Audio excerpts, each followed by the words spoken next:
The fluorescent lights above the courtroom cast a cold, harsh glow on the rigid face of Jack Callahan, a former police officer once hailed as the pride of the force, now sitting silently in the defendant's box, his expression frozen like stone. The artificial light didn't just highlight the tired creases at the corners of his eyes. It also seemed to illuminate a verdict already etched in the minds of everyone present. Before him lay a stack of meticulously arranged case files, so orderly they seemed devoid of any feeling. Security footage showed him at the scene at the precise time of the victim's murder. The murder weapon bore his fingerprints. A witness swore they had seen him leaving Brandon Miller's apartment that night.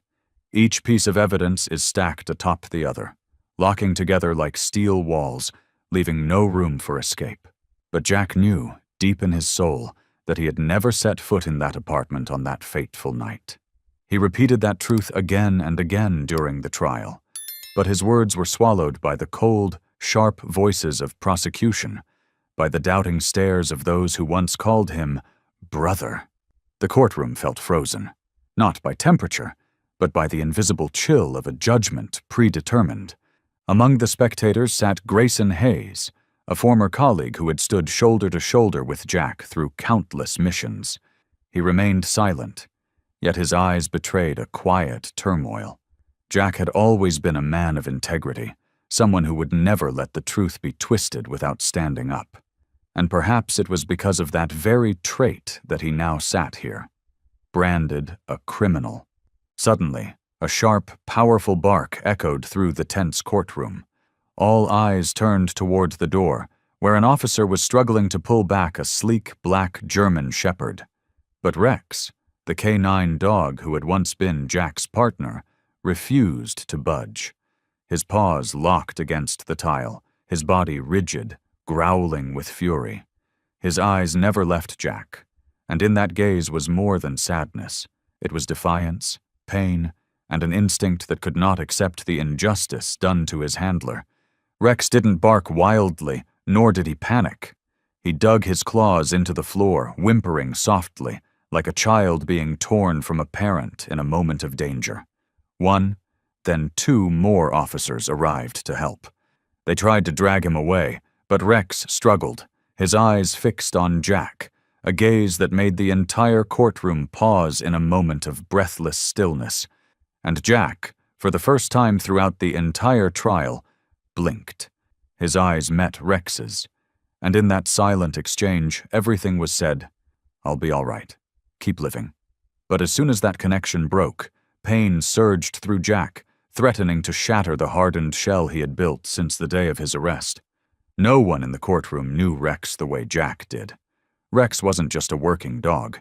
He was a friend, a partner, a part of Jack's soul forged through years of fighting crime together. And if Rex was reacting this way, then for Grayson, who had once trained and worked alongside Rex, this couldn't be just instinct. This was a sign. Something deeper. Something wrong. Jack didn't fear death. For someone who had faced the barrel of a gun countless times, death was not what terrified him. What he feared was that the truth would be buried forever under a pile of closed case files. And somehow, Rex understood that. As Jack was escorted out of the courtroom, the echo of his footsteps rang down the cold hallway. Somewhere behind him, the last sound he heard was Rex's bark, growing fainter but ringing out like a vow, a promise not to give up. Jack's story didn't begin with a crime. It began in a courtroom, where he was convicted by evidence the human mind couldn't unravel, and defended by the heart of a loyal dog who could not lie. And that bark, the final note in a symphony of twisted justice, lingered long after the courtroom doors slammed shut behind Jack Callahan. He was led out in silence, but behind him, a soul refused to accept what had just happened, struggling to hold on to what it knew was a truth that must not be buried. Rex, the four-legged soldier who had braved danger alongside Jack on countless missions, thrashed against the officers pulling him from the courtroom. His back arched, fur bristling, claws scraping wildly against the cold tile floor as if trying to carve a final footprint where his partner was condemned. His growls weren't angry. They were heart-wrenching, as if he was screaming words only he understood. "Don't take him." He didn't do it. Rex's eyes locked onto Jack's silhouette, disappearing down the hallway. Those golden brown eyes, once bright with passion for the job, were now glassy, weighed down like an open wound. He didn't understand everything that was happening, but he understood what mattered most. Jack was not a murderer, and the way those humans dragged him off like a cold-blooded criminal to Rex was something he would not accept. A training officer called gently, using familiar commands. "Rex, heel!" But Rex didn't move. Hearing his name only made him press back against the wall, growling louder, eyes still fixed on the door as if praying for a miracle. Every tug on the leash was like a tear across his heart, a heart that could love, remember, and ache no less than any human's. Grayson Hayes, the man who had once been partner to both Jack and Rex, sat frozen in the gallery, his chest tightening at the sight. In 15 years with the K9 unit, he'd seen loyal dogs, even seen them panic when a handler fell in the field. But he'd never seen a dog respond the way Rex was now. This wasn't instinct. This was a soul being torn apart. It took 3 officers to finally drag Rex from the courtroom. With every step he was forced to take, Rex looked back, over and over, at the now empty hallway where Jack had vanished. His body trembled, trying to hold in sobs, but the choked whimper that escaped was unmistakable. Grayson heard it. It was the sound of a dog crying. Rex was returned to the K9 unit, awaiting reassignment. But from that day on, he became a shadow of himself.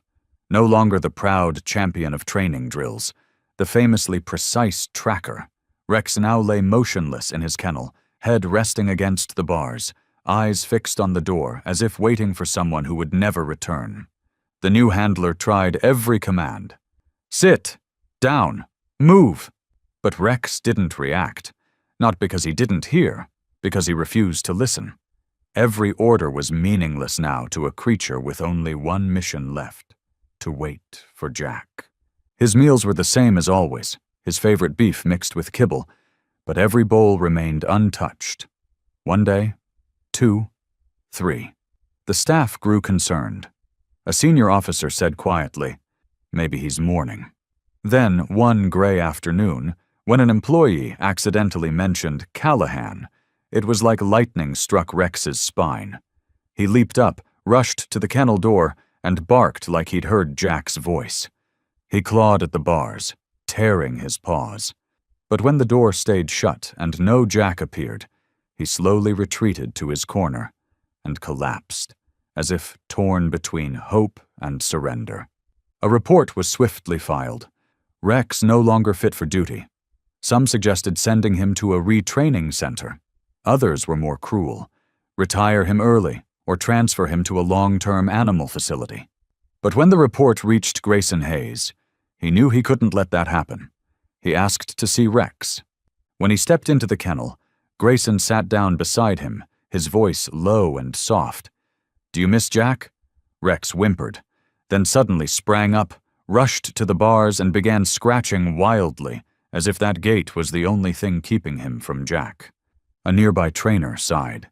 Since the day they were separated, he does that every time he hears the name Callahan. He's either looking for him or waiting. Grayson sat in silence for a long time, eyes drifting from Rex to the bleak sky outside. By instinct, and more than that, by heart, he knew. Rex wasn't just grieving. He was trying to say something important, something no one had stopped to hear. Rex wasn't just a dog longing for his master. He was a living witness, a heart that never stopped believing in the truth. And Grayson began to understand. To clear Jack's name, maybe he didn't need to review the case files. Maybe he just needed to follow a dog's trail. From that moment on, it was as if Rex's soul had been left behind in that courtroom. The life of the once celebrated K9 officer entered a different world, one without Jack Callahan. After the trial, Rex was urgently transferred to a new training unit. The facility was spotless, orderly, and operated by the book. But to Rex, it was a void. There was no familiar scent of Jack, no warm, low voice whispering after each chase, no hand gently patting his neck after a mission well done. The new unit had everything, except the one person he was waiting for. When he was led into his new kennel, Rex didn't resist. But he wasn't curious either. He didn't sniff around, didn't mark territory, didn't explore like dogs typically do in unfamiliar places. He simply walked in, turned his head toward the door, and lay down. That pose, head resting on his front paws, eyes locked on the steel door, became a looped image over the next days like a living statue standing guard over what he believed would one day return. A new handler arrived and called his name. "Rex, up! No movement. Rex, sit!" Only when someone accidentally passed by carrying a faint trace of something familiar, the smoke from Jack's preferred cigarette, the detergent he used, or a low voice with a similar tone, did Rex lift his head as if hoping to see that beloved silhouette. But when he realized it was just another illusion, he lowered his gaze again, eyes dimming like a human coming to terms with disappointment. His food was left untouched.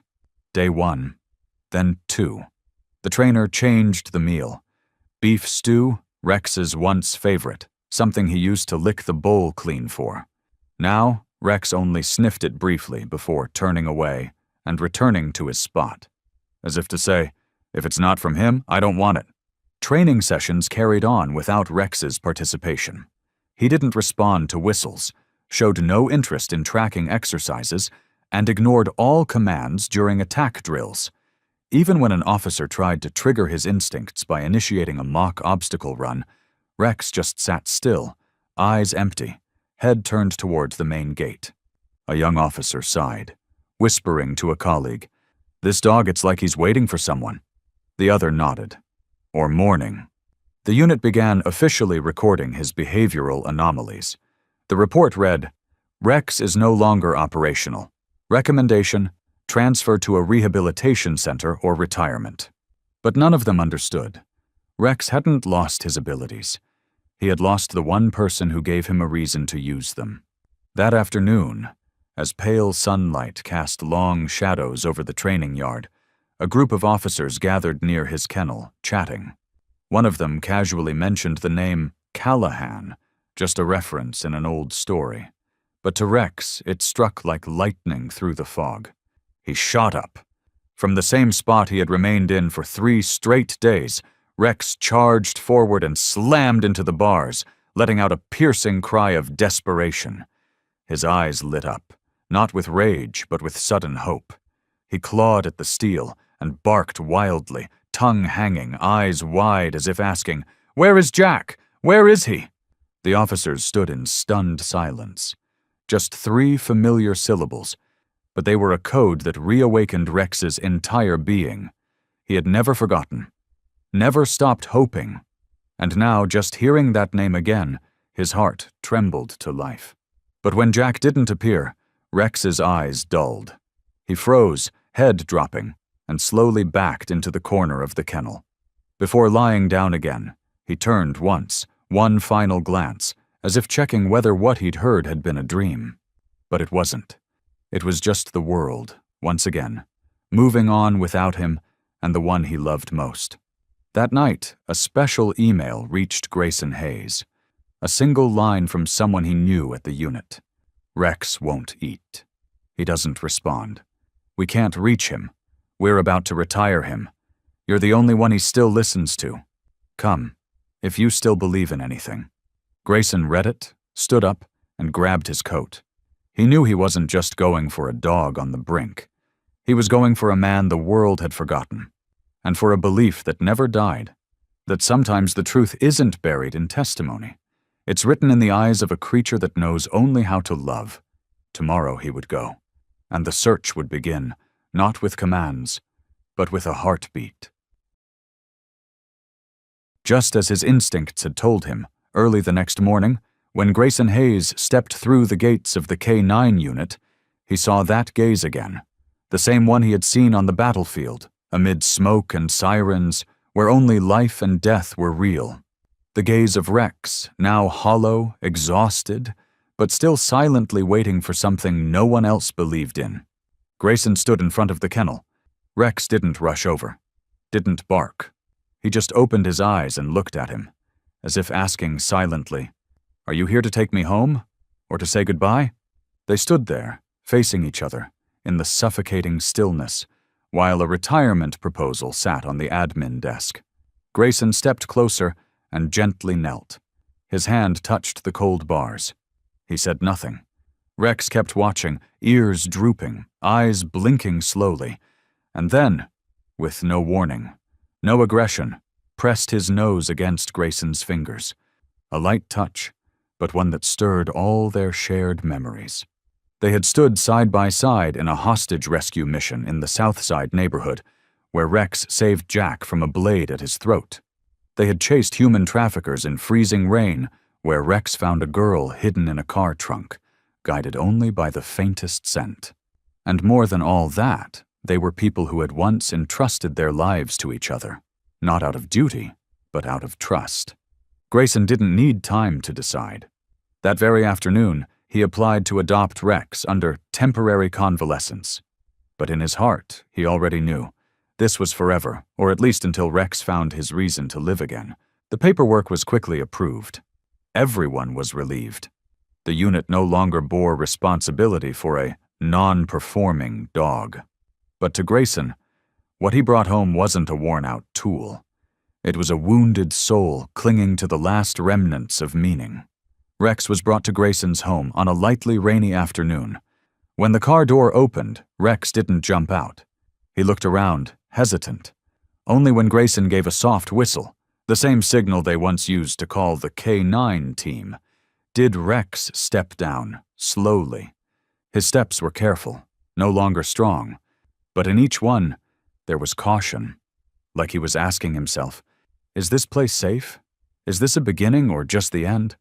Grayson didn't rush. He sat on the porch, opened a bottle of water, took a sip, and quietly placed an old towel beside Rex. Jack's towel, the one he used to dry Rex after every training session. It still carried traces of minty soap and the faint dust of time. Rex sniffed, a deep breath. Then, like a switch flipped in his mind, he lay down, resting his head on the towel. Eyes closed. For the first time in days, he slept. A deep sleep, no longer alert, no longer tense like in the barracks. And Grayson, sitting beside him, resting a hand gently on Rex's back, felt the slowing breath of a warrior who had finally found a moment's peace. But in his heart, what stirred wasn't relief. It was a gnawing unease. Why would a canine dog, trained to distinguish right from wrong, react so violently in court if his handler had truly been guilty? Grayson didn't trust human instinct as much as he trusted Rex's, because to him, dogs don't lie. They only respond to truth. And Rex, with every instinct, every breakdown, every tear in those eyes, was screaming something the world refused to hear. That night, Grayson sat at his desk and reopened the case file. Jack Callahan's death sentence had already been issued. The case was closed. But across the room, Rex lay curled up, head resting on that old towel. And Grayson knew this story wasn't over. There was a truth buried somewhere, and a dog who held the key, through memory, instinct, and loyalty that could not betray.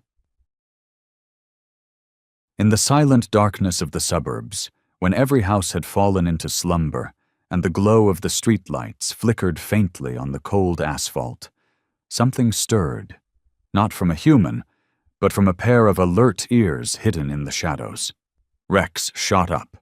Curled beside the leg of the desk, the once-renowned K9 let out a low growl, a deep, narrow rumble from his throat. It wasn't loud, but sharp enough to jolt Grayson out of his late-night focus. He had been studying the case file again, the classified section detailing the crime scene, when Rex's growl sliced clean through his concentration. Grayson looked up, the trained instincts of a seasoned officer scanning his surroundings. No strange sounds, no movement outside, but something was off. Rex never growled without reason. Grayson quietly stood, pulled a Glock from the drawer, disengaged the safety, and glanced through the window. Just rows of sleeping homes in the misty dark. No signs of intrusion. Yet Rex's growl didn't stop, and his eyes weren't locked on the vague blur beyond the window. They were fixed on something within, something rising from memory. "What is it, buddy?" Grayson whispered, placing a hand gently on Rex's back. As soon as he heard that familiar voice, Rex turned to look him straight in the eye, sharp, intelligent, and tense, then quickly turned back and walked toward the front door. He didn't bark, didn't leap or panic. He moved with purpose at a pace that told Grayson, "Follow me, this is not random, not instinct. It matters." Grayson holstered the weapon, threw on a light jacket, and opened the door. Rex went first. No leash, no flashlight, just instinct guiding his steps. Grayson followed silently, each footstep echoing a distant past. Night patrols with Jack and Rex, where the dark was an enemy and trust was what kept them alive. Rex led him through a narrow back path behind the neighborhood. Streetlights were few and faint. They passed 3 rows of houses and an empty lot, and turned into a narrow alley choked with dry leaves. Rex's pace was steady, not hesitant, not unsure. And then Grayson began to recognize the route. A strange chill crept into his spine. When they stopped in front of an old, moss-covered building with cracked stone steps, Grayson froze. This was the crime scene. Brandon Miller's apartment. The place where every piece of evidence had pointed to Jack Callahan. The place where life was condemned by what seemed like an airtight puzzle. His heart pounded. No one had mentioned this site since the trial. But Rex, somehow, remembered. He had brought Grayson here, not by GPS, but through memory etched in scent. Rex moved to a shadowed corner of the building where the streetlight couldn't reach. He lowered his nose, sniffed, and moved in sharp, purposeful circles. Then suddenly stopped, growled. Grayson pulled a flashlight from his jacket and aimed it where Rex scratched. The ground was caked with dirt and fallen leaves, no different from anywhere else. But Rex's behavior was not normal. Grayson knelt beside him and helped uncover the soil. Less than a minute later, Rex's claws hit something solid. Grayson reached in and pulled out a small object, soft yet firm, smeared in dirt. He wiped it clean, and his heart nearly stopped. A piece of synthetic skin. Thin, elastic, tinted just enough to match human flesh, the kind used in medical simulations or high-grade disguises. On the reverse side, an ultra-fine adhesive layer still bore signs of use. Someone had worn this, like a mask. Grayson brought it closer under the light, the left cheek. The pigment pattern was eerily identical to Jack's, the faint mark mimicking an old burn near the temple, the subtle curve of the jaw, too accurate to be a coincidence. He looked at Rex. The dog hadn't taken his eyes off the fragment, ears lowered, but gaze alive with the fire of recognition, as if they had just uncovered what he had been seeking all along. His tail thumped once, a quiet, triumphant signal. Grayson tightened his grip on the synthetic skin. A thought struck him cold. Had Jack been framed by someone wearing a face identical to his? A killer who impersonated him, murdered Brandon, then vanished, leaving the evidence to condemn an innocent man?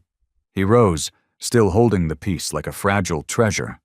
Rex stepped forward and touched his knee with his nose, not to ask for praise, but as if to say, "I found what we needed. Now it's your turn." Grayson nodded. "Well done, Rex. You've opened the first door." They returned home in silence. But their steps were different now, no longer hesitant, no longer uncertain. In the weight of night, the only thing shining wasn't the streetlights, but hope. That perhaps the truth was finally beginning to surface, from the claws of a dog who never forgot. When they returned from that alley, not a word was spoken. But something had broken open, like a still lake disturbed by a single pebble, its ripples destined to stretch far and wide. Grayson laid the piece of synthetic skin on the table, carefully placing a soft cloth beneath it under the lamp. Rex stood beside him, eyes fixed on the object, not just as evidence, but as a key that might unlock all the silent suffering buried in his chest. To Rex, this wasn't just a clue. It was proof of what he had known all along. Jack Callahan was no killer. Grayson leaned in, gloved his hands, and gently examined the surface. The material was supple and flexible, but its adhesion layer was strong, indistinguishable from real skin at a glance. The adhesive marks remained intact, showing it had been used, worn with intent to impersonate. What made Grayson shudder was the color tone. He had seen Jack's face daily for years. He knew that cheekbone, the small scar near the mouth, the darker patch near his temple from an old burn. All of it perfectly replicated in this tiny piece of synthetic flesh. No amateur could have made this. It wasn't the kind of thing a random killer could whip up. This was the product of a facility, or a group, with tech far beyond standard law enforcement. Grayson leaned back in his chair, eyes settling on Rex, now resting with his head on Grayson's foot, breathing slow but ears twitching at the slightest sound. That same look from the courtroom still lingered in his eyes. Sadness, but unwavering determination. "You found what the whole investigation missed," Grayson said softly, stroking Rex's head. "Not because you're a dog, but because you're not clouded by bias. You only trust scent. And truth." He turned on his laptop and accessed his old network account. The limited clearance is still active. He searched for information on recent synthetic skin technologies. Keywords appeared: bioskin, mimetic face, polysurface graft.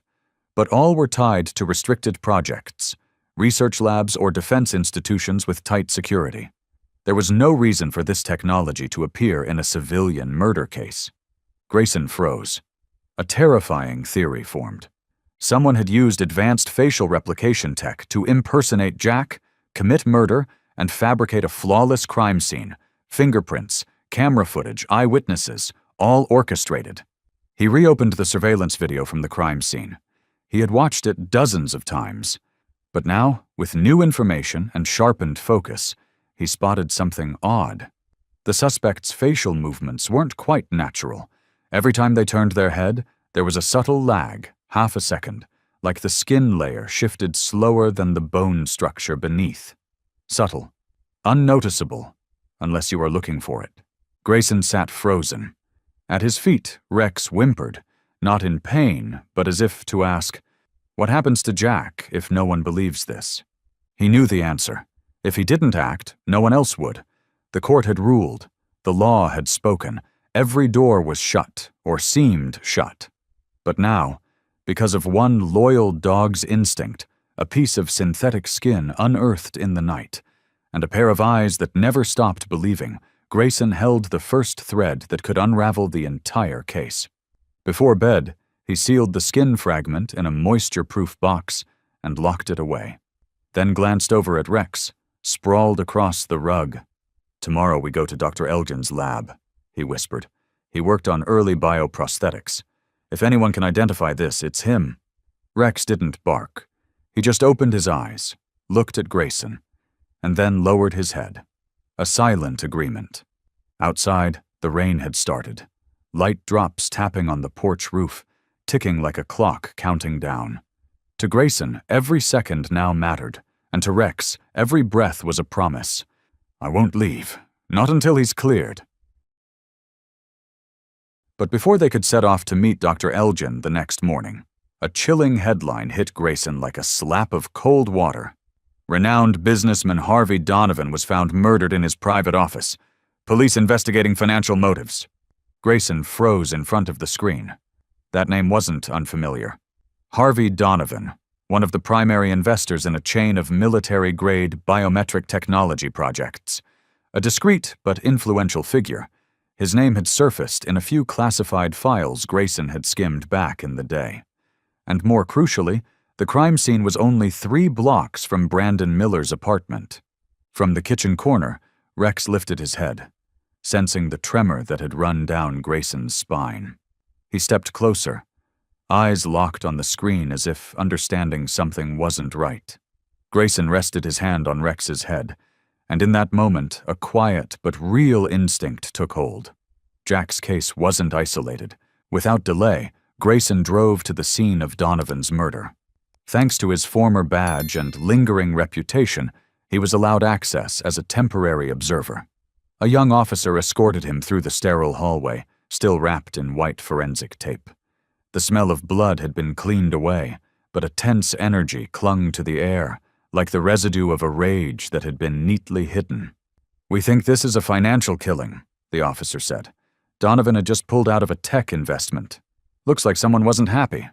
Grayson nodded, but his eyes were scanning every inch of the floor. He moved to the corner marked as the victim's position, and his heart clenched.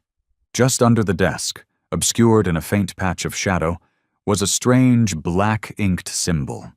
Tiny, almost unnoticeable unless you bend down close.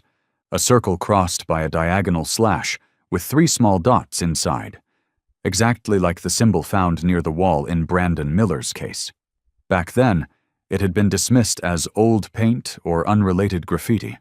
But now, with Donovan's death bearing the same calling card, it could no longer be a coincidence. Grayson crouched, shining his flashlight on the symbol. His hand trembled slightly. Rex stood beside him, sniffed the ink, then immediately recoiled. His tail dropped, body stiffened, a clear reaction of caution, as if the ink carried a chemical scent or something his sharp senses recognized as dangerous. "You smell it too, don't you?" Grayson whispered. On the drive home, his mind raced. 2 murders. 2 men connected to biometric and facial recognition technology. 2 scenes are marked with the same obscure symbol, both with signs of forged evidence and impersonation. Whoever did this, it wasn't an amateur. It wasn't a lone actor. Back home, he reopened Brandon Miller's case file, zooming in on the crime scene photos. In the blurry corner of one security camera frame, there it was. The same symbol. He had missed it before. A mistake he couldn't forgive himself for now. Rex remained at his feet, alert and watching. That unblinking gaze felt like a silent reminder. Don't forget what you've seen. Don't miss the signs. Grayson opened his laptop and ran a search on the symbol. The first result chilled him to the bone. It was the internal insignia of a shadow tech group once investigated for trafficking biological disguise tools used in high-level espionage. The case was quickly closed. No conclusions. No answers. But now, Donovan's murder had cracked that silence wide open. Grayson turned to Rex and murmured, "We're not just trying to clear Jack's name anymore, Rex. We're stepping into a war against something that wants to hide an entire system." Rex whined softly, then nudged closer, resting his head on Grayson's knee. Silent trust. No questions. No doubt. Just an instinct deeper than language. Where there is injustice, man may hesitate, but a dog will never turn away. Grayson couldn't tear his eyes away from the flickering words on the screen. The debt is paid. BW. The message had been revealed under UV light at the Donovan crime scene. It wasn't a mistake. It was a message, a signature. Cold and deliberate. The symbol Grayson had seen, a circle, slash, and 3 dots, now had a name. Black Widow. He knew he needed help. This was no longer just about Jack. No longer a simple case of wrongful conviction. The evidence now pointed toward an underground assassin network, and only those outside the system could afford to face it. He typed a familiar name into his phone. Ethan Carter, an investigative journalist who had once shaken the financial world with an exposé on international money laundering. Fearless, hated by institutions. "You're telling me that symbol showed up at Donovan's scene?" Ethan asked, flipping through a worn notebook. They met in a dimly lit cafe, the smell of burnt coffee masking every secret shared. Grayson nodded, holding up a photo of the mark. Rex lay under the table, ears perked, as if he too were following the conversation. Ethan lowered his voice. "I've been tracking that symbol for 3 years. First in Istanbul, a diplomat was poisoned in a hotel room with 0 footage. Then a fire in Singapore, 1 unidentifiable body, and a car crash in Norway, Only the victim died of suffocation, not trauma. In all three, that symbol showed up. No leads? Grayson asked. Not that people didn't try, Ethan said grimly. But no one was allowed. Everyone who touched Black Widow either vanished or was labeled insane. That's how they operate. No trails, just fear. Grayson clenched his fists. I won't let Jack die because of your fear. I need to know everything. Ethan paused, then nodded. Black Widow is a global assassination network. No country, no politics, just contracts, mostly from corporations, politicians, or powerful clients wanting someone erased without a trace. He pulled out a world map, red dots scattered across continents. They use cutting-edge disguise tech, synthetic skin, muscle foam, even artificial scent. The killers wear a face, nearly indistinguishable from real unless you have special equipment or a superior sense of smell.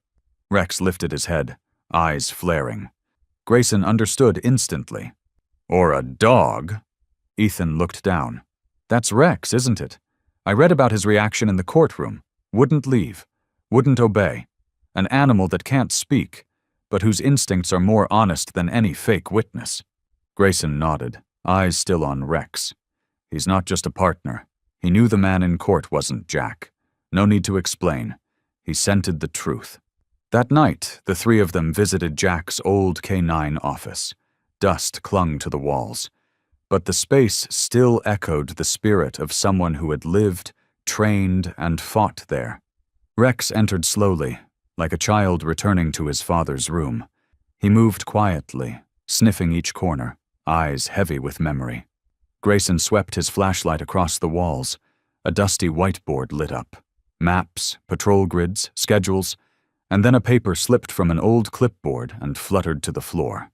Grayson picked it up. The handwriting was rough. Donovan, Miller, Project Shade. If I disappear, it's not because I was wrong. He looked at Ethan. Project Shade? Ethan went pale. It's a biodisguise program by a private military contractor. Donovan was a top investor. Miller used to work there before he died, and now Jack is caught in the middle. Grayson turned to Rex. We're not just fighting for Jack anymore. We're fighting those who believe they have the right to manipulate justice, bury the truth, and destroy anyone who stands in the way. Rex stared back, eyes glowing like slow-burning coals. And in that gaze, Grayson read a silent vow. I won't let them win. The weight of his meeting with Ethan Carter still lingered in Grayson's mind, but a darker suspicion had started to take shape, not from shadowy outside forces, but from within the very system he had once sworn to uphold. As the puzzle pieces began to align, something felt fundamentally wrong. The reports, the testimonies, the forensics, all too neat, too fast, too perfectly timed, as if carefully edited for show. One name kept resurfacing in the files related to the handling of Jack Callahan's case. Michael Harrington, a high-ranking officer and Grayson's former direct superior. He had supervised the Brandon Miller murder investigation. In the past, Harrington was known as rigid, almost robotic, not warm but effective. Grayson had never forgotten the man's expression during Jack's trial. Cold, vacant, as if the death sentence was a mere checkbox on a form, not a human tragedy. Back then, Grayson chalked it up to professional detachment. But now, he recognized it for what it was. The look of a man who knew the truth and chose to bury it. Grayson reopened every document tied to Harrington's handling of the evidence, and there it was, a single detail buried deep in the metadata. The security footage from the crime scene had been submitted 11 hours before the site was officially sealed off by investigators. His stomach dropped. That meant the video wasn't retrieved naturally from the city's surveillance system. It had been planted, and the person who submitted it to the official record was none other than Michael Harrington. When informed, Ethan simply sighed. I always suspected someone inside the force was protecting Black Widow. I didn't think it'd be Harrington. He didn't just pave the way for the killer, he designed the entire stage. Rex knew, Grayson said quietly, glancing at the dog curled up beside him. He never reacts well to Harrington's name or image. He smells something we can't see. Ethan nodded. I trust a dog's instincts more than a polygraph. That night, Grayson made a choice to confront him. Harrington had a ritual. Every Wednesday night, he jogged alone along the Riverstone Riverside path. A quiet route, no cameras, no patrols, no oversight. Grayson brought Rex. No leash, no muzzle. He was trained to run free, and tonight, instinct mattered more than command. The night blanketed the river in black silk, reflecting distant lamplight in broken streaks across the water. No wind, just the rhythmic thud of Harrington's shoes hitting the path. Steady, measured, unhurried. Grayson stepped from the shadows. "Evening, Michael." Harrington paused, his face stretching slightly in recognition. "Grayson? Out for a walk this late?" "I need to talk about Jack's case, about the story you orchestrated." There was a flicker of surprise, quickly extinguished. Harrington clasped his hands behind his back, as if listening to a former subordinate file a minor complaint. "You still chasing ghosts?" Jack was sentenced on clear evidence. "Who are you now to question me?" Grayson pulled out a copy of the metadata log. "You claimed the footage was pulled after the site was sealed. But this is the original timestamp, 11 hours too early. How did you get the footage before the scene existed?" Rex stood firm, eyes locked on Harrington, ears tilted, breathing steady. Every flick of his tail was a warning signal. Grayson knew. One wrong move, and Rex would strike. "Who are you working for?" Grayson asked, voice low. "You wouldn't understand," Harrington said, a shiver running through him, not from cold, but exposure. "Black Widow isn't just a group of killers. They're a tool, a blade in the hands of people who never show up on paper. They wanted the road cleared for something. Jack just stood in the wrong place." Grayson clenched his jaw. "And you, a sworn officer, staged a man's execution to clear the road?" Harrington chuckled softly. "You think you're the hero here? You're digging into something you can't climb out of." Rex growled, not loud, but sharp enough to silence arrogance. "He's not afraid of you, neither am I," Grayson said, "and I'll bring this truth into the light, with or without you."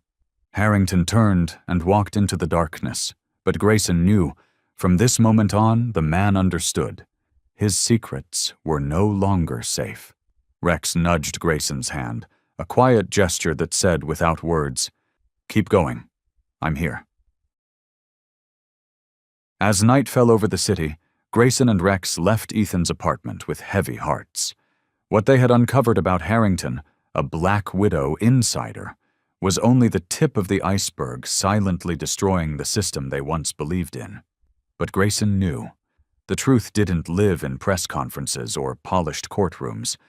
It lived in the shattered evidence, in erased data, in the silences between officially processed footage. Using a lead from Ethan, coordinates of an underground digital archive believed to house copies of assassin contracts and dark fund transfers, Grayson and Rex made their way to an abandoned factory on the city's edge. The building once belonged to a shell company that filed bankruptcy shortly after Miller's murder. The scene was ghostly, silent, as if even time had left. Wind hissed through rusted seams. Moonlight pierced the shattered metal roof in pale, scattered beams across dust-covered ground. Rex entered first, nose twitching, ears perked. Each silent step radiated the poised tension of a soldier. Grayson followed the flashlight sweeping along rows of tall, forgotten shelves.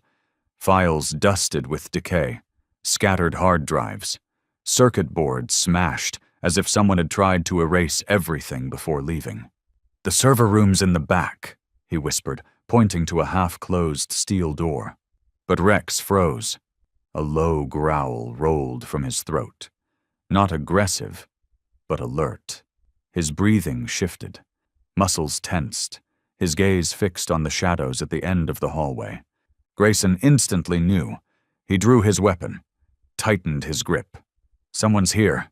A faint sound, a footstep trying too hard to be silent, echoed. But Rex had chased hundreds of criminals. This one was too slow. Then all hell broke loose. A gunshot cracked through the air, shattering Grayson's flashlight beam mid-step. A figure in tactical gear burst from the cover, charging at him. But before he could draw a second shot, Rex lunged. The crash was brutal. Rex struck like a bullet, jaws clamping onto the attacker's arm. A scream cut the dark, but then, a flash of a blade, a knife slashed downward. Rex cried out, thrown hard into the steel wall. "Rex!" Grayson roared, heart-stopping. The dog stumbled to his feet, blood trailing from his shoulder, but his eyes burned with defiance. Grayson fired twice, forcing the assailant back through a side exit. But the gunfire had drawn more. 3 more shadows spilled in from the opposite corridor surrounding the exit. "They're not here to kill," Grayson realized, panting. "They're here to send a message. And if I die here, the truth dies with me." He scooped up Rex, heavier now, bleeding, but still alive. Still watching him, not with fear but with quiet reassurance. "I'm still breathing. You still have a chance." Grayson bolted toward the fire escape. Bullets tore the air. One clipped his thigh, sharp, searing, but he didn't stop. Not while Rex still fought. Not while justice was being trampled by faceless monsters. The final door gave way. They tumbled out onto a muddy slope behind the warehouse, swallowed by night. Behind them, the sound of retreating footsteps faded, the attackers unwilling to chase further. Because they knew, Rex still lived, and he would fight again. In the trees, Grayson tore fabric from his shirt to wrap Rex's wound. His hands trembled, but his eyes were steel. Blood still oozed, but Rex lay calm, breathing heavily, eyes half shut, still fixed on Grayson as if to say, "I saved you because you're worth saving. You didn't leave me when I needed you most. Now it's my turn not to leave you," Grayson whispered, stroking down Rex's back. The sky seemed to hold its breath. 1 man and 1 dog, no armor, no backup, just raw trust, had survived a trap designed to kill without a witness. And Grayson knew, deep in those eyes, Rex had never forgotten the way Jack looked at him during that last moment in court. That gaze, that love, that loyalty, was something no assassin could ever fake. The darkness had swallowed every streetlight as Grayson sped through the quiet suburbs. Each heartbeat felt like a knife edge slicing through his chest. On the back seat, Rex lay motionless, his fur matted with blood, a deep gash still seeping from his left shoulder. Under the faint glow of the dashboard, his body shivered intermittently, every ragged breath slicing the silence between life and its limit. Grayson glanced at the rearview mirror, not to check if anyone was following, but to make sure his partner was still breathing. Just 1 more breath, 1 more moment. This dog had taken a blade for him, without hesitation, without thought, an act not born from instinct, but from an invisible oath, loyalty in its purest form. He didn't stop at any public vet clinic. Any information leaked now could alert Black Widow. And the last thing Grayson would allow was for Rex to become a target because of his carelessness. At last, he pulled up to a small cabin tucked deep within a pine forest. No sign, no number, just a warm yellow light bleeding through drawn curtains. This was the home of Lisa Monroe, former military veterinarian, who had once stood shoulder to shoulder with Grayson and Jack on darker days. She had walked away from that world after a tragic case shattered her heart, but her love for 4-legged warriors had never faded. Lisa opened the door before he even knocked, her eyes locking on the bloodied body cradled in Grayson's arms. "Inside, lay him on the table. I'll handle the rest." In the small surgical room, a cold white light exposed every muscle and vein across Rex's chest. The wound on his shoulder was deep, so deep the red muscle fibers were exposed. Grayson stood behind the glass, clutching his chest to hold his heartbeat in check with every motion Lisa made. She worked in silence, alone, her hands decisive and steady, as if this dog were a piece of a memory she had lost and was now trying to save. Every suture, every beep of the heart monitor, every pause in the bleeding. It all played out in a realm beyond time, where trust was the only thing keeping people from falling apart. Grayson waited alone in the adjacent room, eyes locked on an old photograph on the wall. Lisa holding a gray shepherd dog, her rare smile wide, the dog's gaze proud. He felt a sting in his eyes. People like Lisa, like him, like Jack, had all once lived for something pure, a friendship with beings that never lied, never betrayed.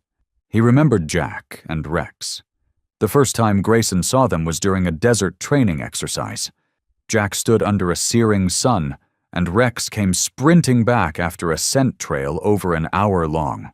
No one thought the slender dog could survive such brutal heat. But not only had he made it, he was faster and more precise than any other K9. "He's not running for treats," Jack once said, running his hand down Rex's back. "He's running because I'm still standing at the finish line." Now Grayson understood why Rex had looked at Jack with such agony in that courtroom, why he had fought against orders, resisted being dragged away, why tonight, even wounded, he had thrown himself in front of a blade. Not for duty, not for instinct, but for love, the kind that never wavers. The door creaked open. Lisa stepped out, pulling down her surgical mask. "He's stable," she said, exhausted but hopeful. No major arteries were hit. "I stitched 4 layers, stopped the bleeding, and gave him fluids. He made it through the worst, but—" "But?" Grayson asked, heart-catching. She hesitated. "I can't promise a full recovery. The muscle damage might be permanent. He may never run the same again." Grayson nodded silently and entered the recovery room. Rex lay on a soft blanket, half his body wrapped in white gauze. The monitor's beeps were steady now, soft like breath. As Grayson approached, those brown eyes opened, dull and tired, but still familiar. Rex tried to move, his mouth twitching as if to speak.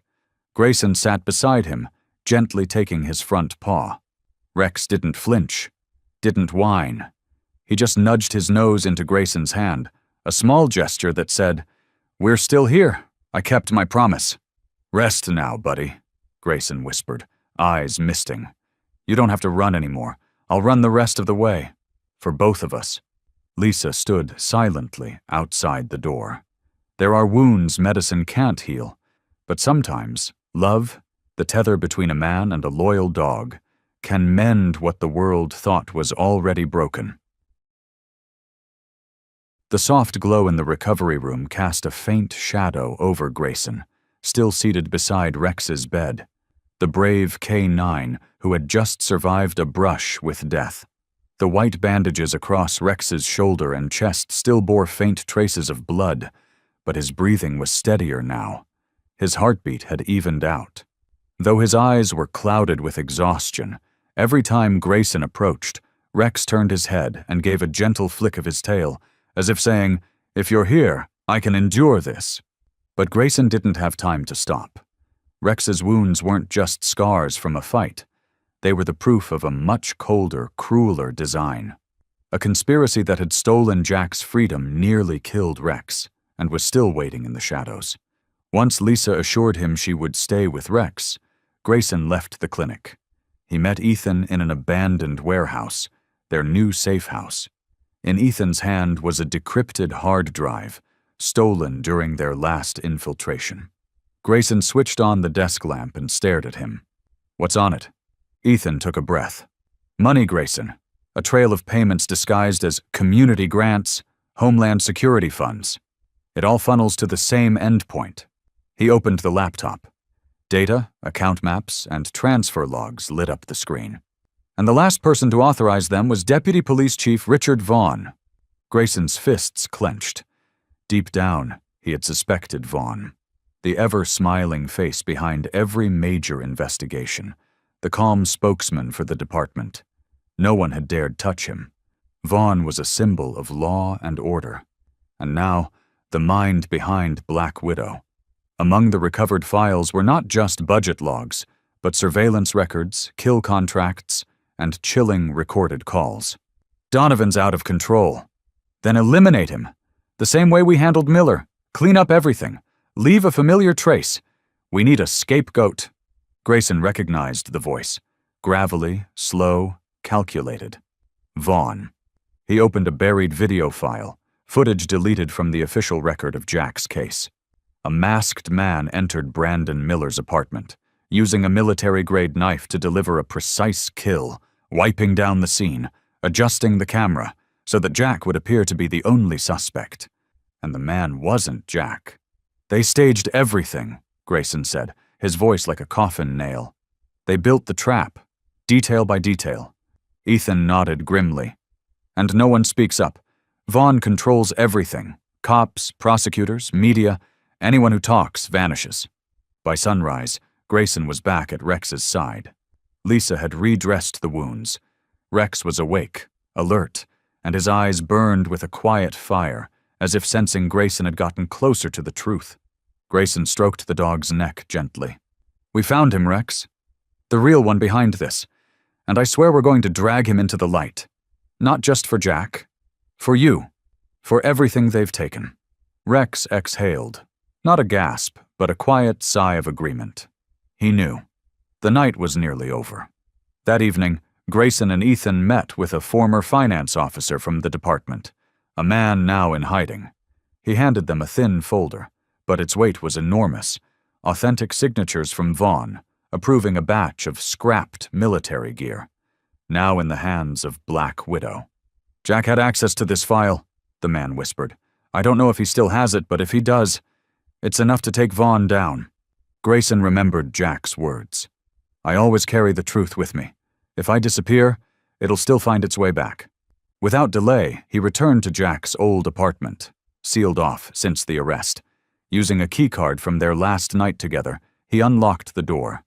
Dust clung to every surface. Silence, like frozen memory. But beneath the desk, behind a loose panel, he found it. An old leather notebook. Opening it, Jack's handwriting stared back.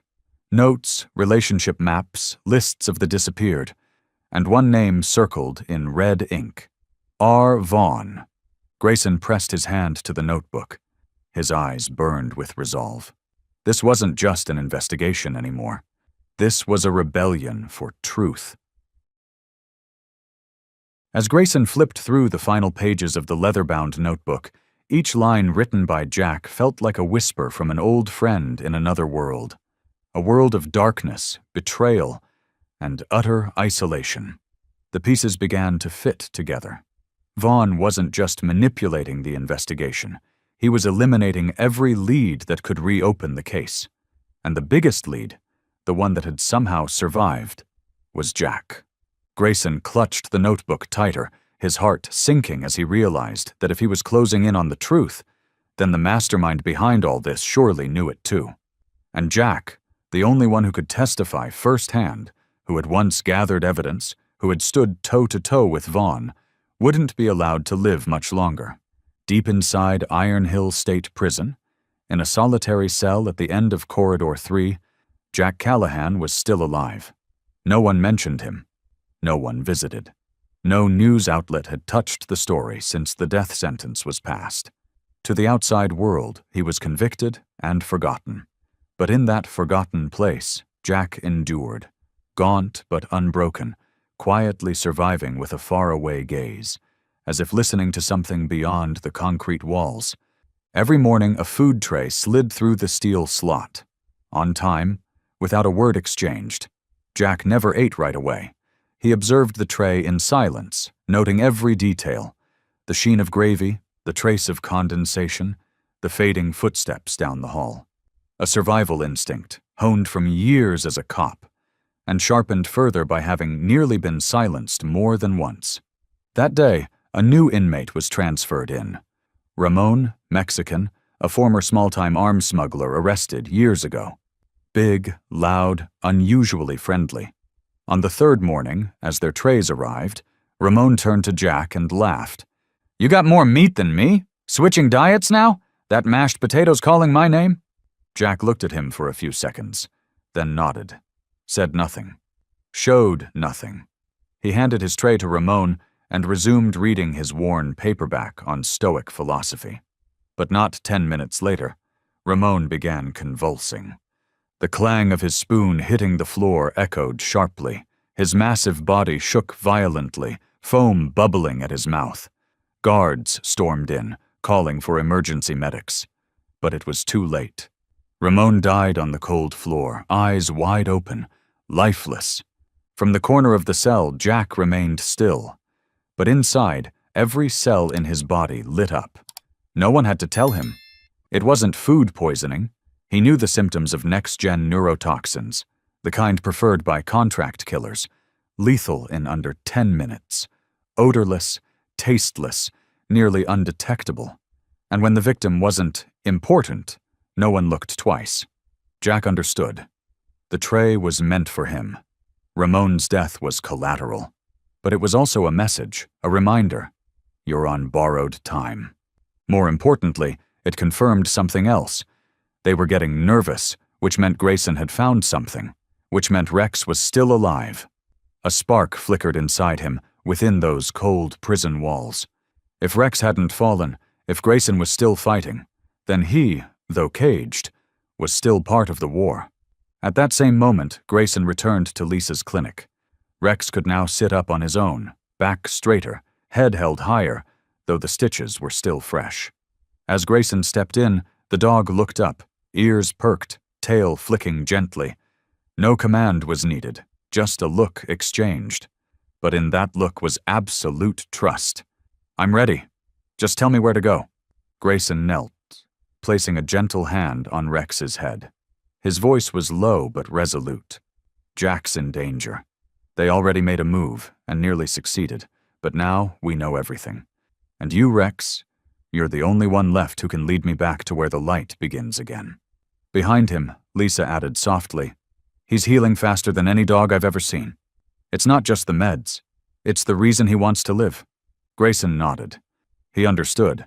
The bond between a man and a dog, unconditional love and loyalty, is a force that can't be cut or controlled. That night, in the safety of the apartment, Grayson spread every piece of evidence across the floor. Jack's notebook, financial records, Vaughn's recordings, victim lists, the hidden video, everything was in place. But to bring Vaughn into the light, Jack had to survive. And to save Jack, Grayson had only one option: break into Iron Hill Prison. He turned to Rex, now standing firmly on all fours, eyes blazing. No words were needed. Both knew. The final battle was near. No room for error, no time for hesitation. And the price would be steep. From the moment he heard Jack's voice on the phone, raspy, broken, but alive, Grayson froze. He thought he was dreaming. But Rex's eyes, in that instant, told him otherwise. Jack was truly alive, and he had claimed his freedom by sheer, unbreakable will, the same will that had once earned Grayson's loyalty throughout their years in the force. To understand what happened, we must go back a few hours, when Iron Hill, the state's highest security prison, still lay silent beneath thick walls and cold neon lights. That night, Jack Callahan didn't sleep. He had waited long enough and survived too many close calls like a soldier stripped of armor. If he didn't escape now, there wouldn't be another chance. He knew. A killer had once stood outside his cell. Only a botched poisoning saved him. Next time there'd be no mistake. The plan had been arranged in his mind like a chemical chain reaction. Precise. Meticulous. Partly from his experience training others in prison breach scenarios, but also because he'd never stopped believing he'd one day need them for himself. At 8:47 p.m., as the night shift took over, Jack used a cell transfer to stage a distraction. One inmate collapsed mid-transfer, and another screamed for help, pulling all attention from the main corridor. At that moment, Jack, who had stolen a flathead screwdriver from a repairman earlier that day, loosened the bolts on his metal bed, extracting a solid iron rod, which he hid up his sleeve. As a guard opened the door to check on the noise, Jack faked a collapse, gasping, "My heart!" His voice was weak, like poison had hit again. The guard knelt to help. That was the moment. In under 5 seconds, Jack struck cleanly at the base of his neck, rendering him unconscious. No blood, no screams, no alarm. Jack quickly changed into the guard's uniform and pulled the cap low, face hidden. The ID badge and radio on his belt were his passport. He walked at a calm pace, nodding in rhythm past checkpoints, raising no suspicion. He remembered how the system worked. He'd once trained people to find its flaws. He reached the rear garage, where patrol vehicles were lined up. From the control locker, he took a set of keys. Password still the facility's founding date, a basic security flaw he had long criticized, but no one had fixed. The engine purred. The faint scent of gasoline was the smell of freedom. At that moment, alarms blared from the control room. A guard had discovered cell 3 empty. Jack knew he had seconds. He hit the gas. The vehicle roared. The outer gate dropped to half height, but not fast enough. The armored car smashed through, scraping the left fence and sending sparks flying. A rear wheel bounced off a steel edge, but the vehicle didn't stop. Behind him, gunfire erupted, but no one caught up. Jack sped down old paths into the thinning woods. In the rear-view mirror, alarm lights faded, and for the first time in months of concrete and steel, he breathed free air. Miles away, Grayson and Rex stood in the safe house's living room. The wall of maps and strings now bore one more photo, Jack, pinned with a red marker, alive. The phone buzzed again. Grayson answered. Jack's voice came through clearer this time. "I had no choice, Grayson. They won't wait to kill me the legal way. I need you, and Rex. Meet me at the old spot, north edge of Coldwater Preserve." Grayson turned to Rex, the dog now fully upright despite the pain. Upon hearing Jack's voice, he didn't just recognize him. He gave a soft bark, one filled with suppressed emotion. Rex stepped closer and pressed his head into Grayson's hand like a quiet plea. "Let's go. He needs us." Grayson nodded. "We're bringing him back. This time no one dies in silence." And so that night, 3 souls, one forgotten warrior, one loyal fighter, and one wounded dog who never gave up, set off once more. No longer chained by false laws, no longer dancing to a puppet master's tune. All that remained was faith, and one unshakable truth. Justice doesn't sleep, while the loyal still howl in the night. In the pitch-black night, a battered patrol car with peeling paint and dented panels tore through winding red dirt roads, heading toward the edge of the Coldwater Preserve. Its dim yellow headlights cast eerie shadows across the dense forest canopy, illuminating every crease on Jack's face. A man running on the last fumes of faith, fleeing a force he once believed belonged only in the shadows of crime novels. His hands gripped the steering wheel so tightly that his knuckles turned white, every joint locked in a desperate bid to hang on to the frayed thread between life and death. Jack didn't know how long he could keep running, but he knew one thing for certain. If he was caught again, there would be no second chances. Everything he had, freedom, hope, the truth, even his very existence, now rested on a single, uncertain night where he had nothing to rely on but instinct, memory, and gut. He was driving to an old place, the northern wilds of Coldwater, once a secret training ground known only to him and Rex. Years ago, under these very trees, they had trained together in fog and darkness, learning to read the wind, to distinguish gunfire from afar, to feel an enemy's presence without ever seeing them. It was also here that Jack once said to Rex, in a whisper more than a command, "If I disappear, if the world turns its back on me, come back here. This is where you'll know what's right." But that dream of reunion was now strained under the cold weight of reality. Just a few hundred meters from the forest's edge, his car suddenly screeched to a halt as headlights flared directly into his windshield, 3 separate beams cutting through the trees, turning the narrow dirt path into a stage of harsh white light. From every direction, police cars emerged. No sirens, no footfalls, just cold metal and rifles pointed at a lone man stepping out of his vehicle, bare-handed and with no place left to hide his despair. Jack slowly raised his hands without protest. He knew the chase was over. Every path had been blocked. But the thing that crushed his heart wasn't fear of capture. It was the feeling of having broken a promise to Rex and Grayson, the only two souls he still believed in. Then came a distant sound, the roar of an engine, familiar and fierce, from the opposite direction. An SUV skidded to a stop at the far end of the path, tires kicking up dirt and dust. The door flew open. Grayson leaped out first, eyes sharp as blades, cutting through the fog, full of defiance and resolve. Right behind him, like an arrow that never missed, was Rex, the loyal K9 still bearing stitches on his shoulder, but moving strong and steady as if he had never been hurt. Rex didn't bark, didn't howl, made no sound to break the taut silence that wrapped the entire scene. He walked slowly toward Jack, as though time itself compressed with each step. One stride, one breath, one memory reclaimed. Jack couldn't believe his eyes. He dropped to his knees, not in surrender, but from sheer emotion. In the chaotic light of headlights and moonbeams piercing the treetops, his eyes met Rex's, and in that look, there was only recognition. No words, no calls, just silence between two souls who had once fought side by side. Rex pressed his head against Jack's chest. No whining, no noise, just a heartbeat returned to life after too long a sleep. Every wound, every misunderstanding, every ounce of pain melted in that touch, as if the universe had given them back a stolen memory, a buried truth. Then a loudspeaker barked coldly from the police vehicle, mechanical and void of empathy. "Jack Callahan, you are under special warrant arrest. Surrender immediately. Any resistance will be met with force." Grayson stepped forward, arms raised high.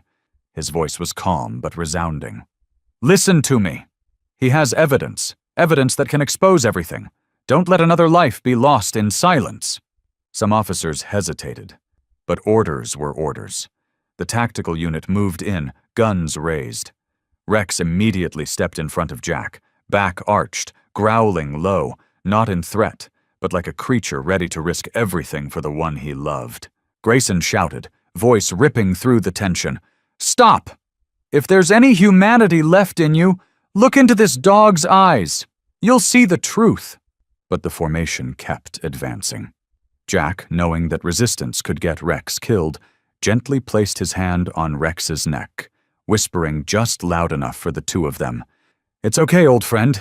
We made it this far together, right?" Rex stepped back half a pace, eyes still locked on Jack like an unbreakable thread. And so, the man, with blood crusted on his cheek and cold steel on his wrists, walked into the circle of rifles, head high, fearless, because he knew he was no longer alone. Inside the transport van, as the steel doors slammed shut behind him, Jack turned to the narrow window. Rex was still there, not barking, not moving, just watching. His glass-clear eyes glowed with a silent promise. "This fight isn't over, and I'll be right here when you return." From behind the fogged glass of the police van, Jack could still see Rex, motionless in the middle of the deserted street, a statue of loyalty fading slowly into the night.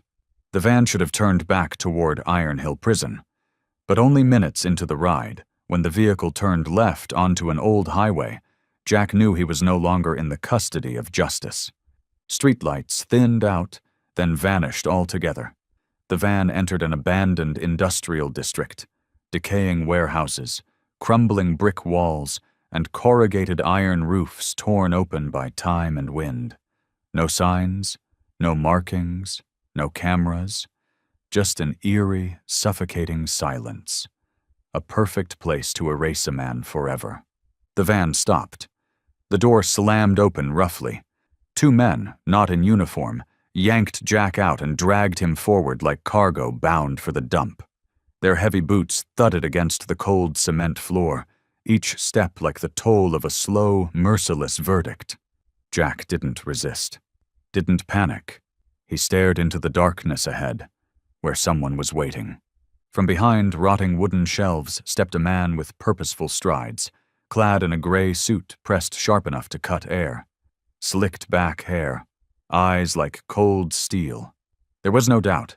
It was Richard Vaughn, Deputy Chief of Police, the man pulling every string since the beginning.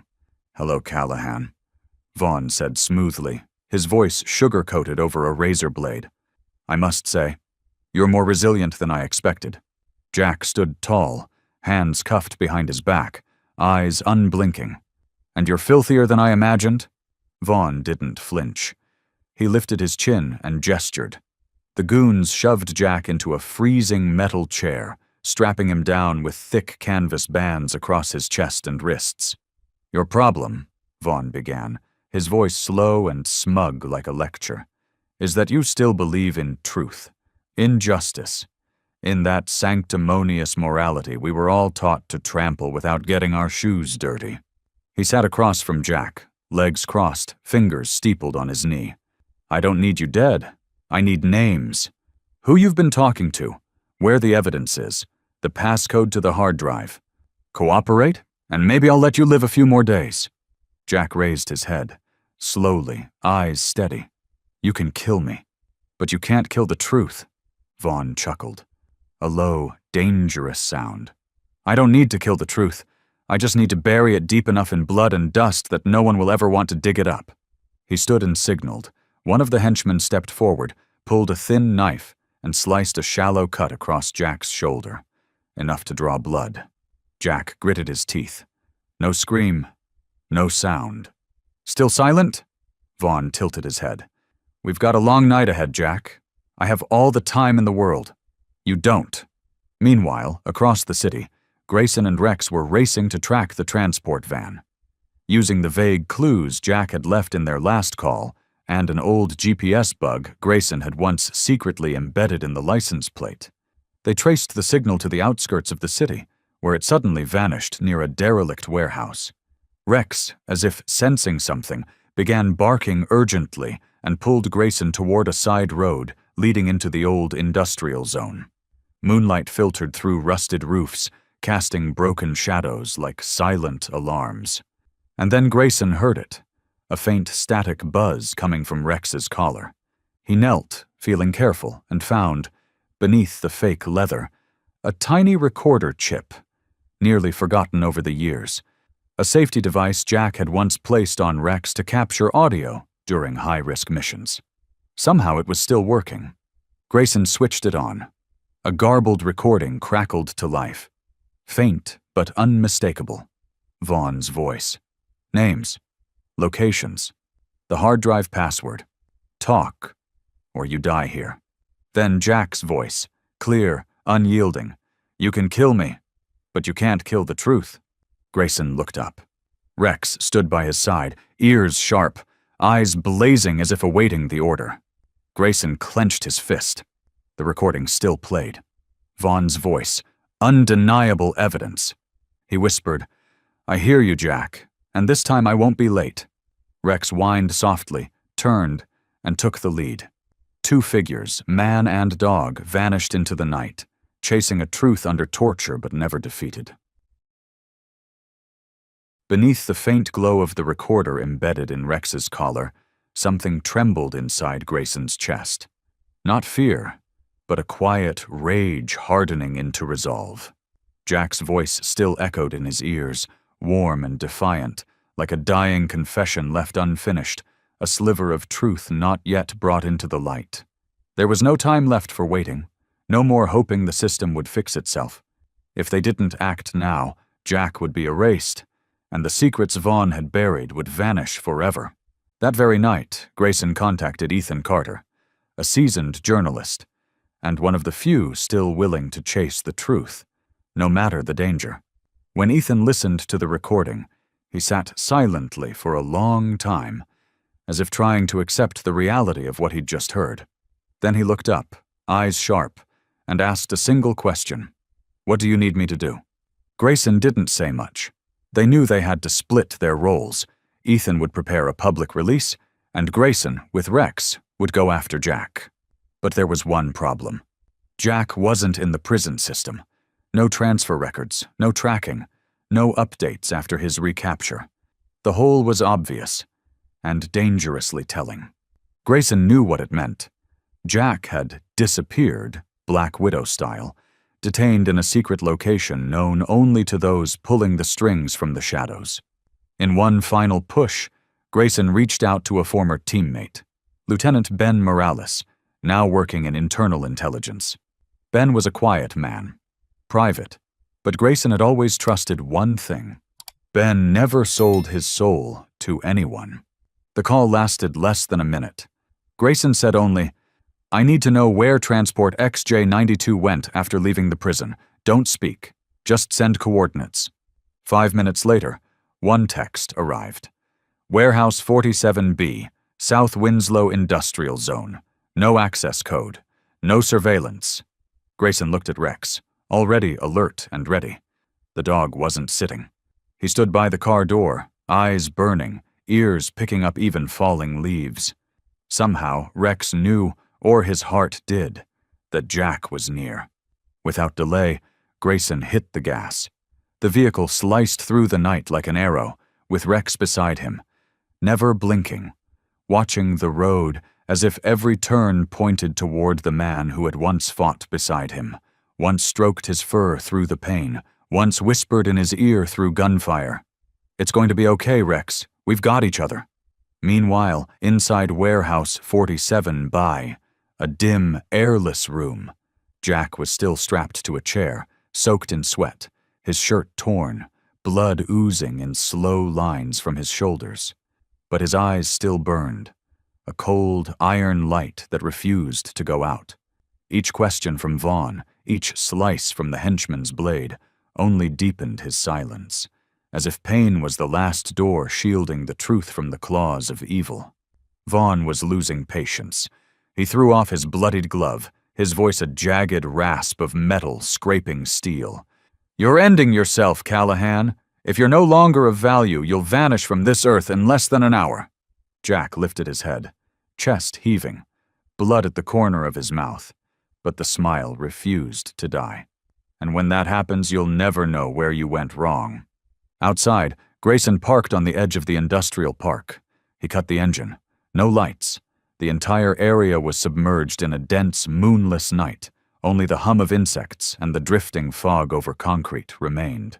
Rex leapt from the car without command, sniffed the air, and veered left, tracking along the warehouse's brick wall. Grayson followed, heart pounding. Not from fear, but from a hope so fierce it hurt. Rex stopped at a rusted vent slit, growled low, and scratched the mesh as if demanding to break it open. Then, from inside, a soft sound answered. 3 short knocks, 1 long. The old K9 signal. A survivor's code. Grayson dropped to his knees, pressed his ear to the vent, and tears welled in his eyes. "Just a little longer, Jack. We're here." Rex sat beside him, unmoving, eyes glowing in the dark, body wound tight like a drawn bow. In every breath now lived not just longing, but fire. The fire of a dog who had once lost his best friend and now stood at the door of his only chance to bring him home. The race had begun, not to run away, but to break in. And this time, Rex would not let anyone take Jack away again. Outside Warehouse 47B, the wind began to howl, carrying a chill down from distant hills. It slipped through cracked walls like the first breath of an oncoming storm. Grayson crouched by the worn brick wall, hand still on the vent that had signaled back. His heart beat hard in his chest. Not with fear, but with the weight of knowing that there was only one chance left. On the other side of this wall was Jack, a friend, a soldier, a betrayed soul, exhausted, bleeding, and waiting. Grayson turned to look at Rex, the dog standing still beside him, his strong silhouette carved into the dirt like a silent monument. Though a long wound still marked his left shoulder, Rex showed no weakness.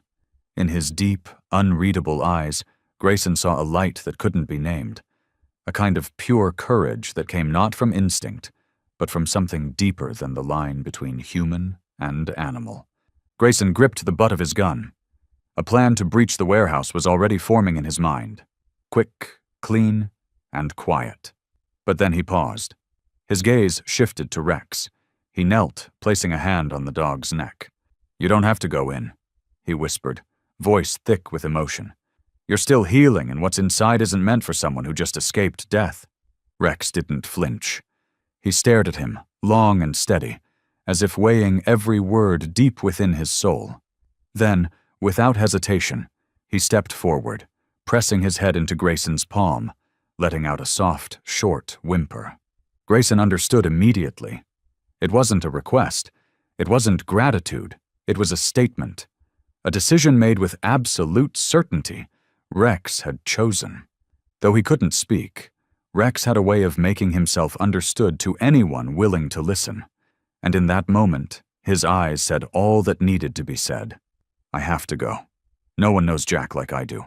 No one can find him faster than me. No one deserves to go in there before me." Grayson froze, throat tight. He had seen death. He had seen choices. He had stood at the edge of fate many times in his life. But he had never seen a decision so quiet, yet so unwavering. No fear, no hesitation. And he knew, if he tried to hold Rex back, it would be the same as killing the very spirit that had kept the dog alive until now. He rested his forehead lightly against Rex's, a warrior's gesture, passing on belief. "All right," Grayson whispered, fire returning to his voice. "But you have to promise me this time. We leave together." Rex gave no reply. He only nodded, then turned, heading toward the warehouse's rear entrance, his shoulders silent but unshakable, carrying a vow no steel could break. Inside, Vaughn had no idea that death was already drawing closer from the shadows.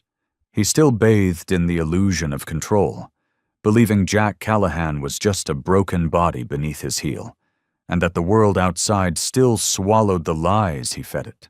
He didn't know that outside, a man and a dog, two souls severed from justice, were returning, not to resist, but to reclaim the light for an innocent man, and for all that was sacred, buried beneath Vaughn's lies.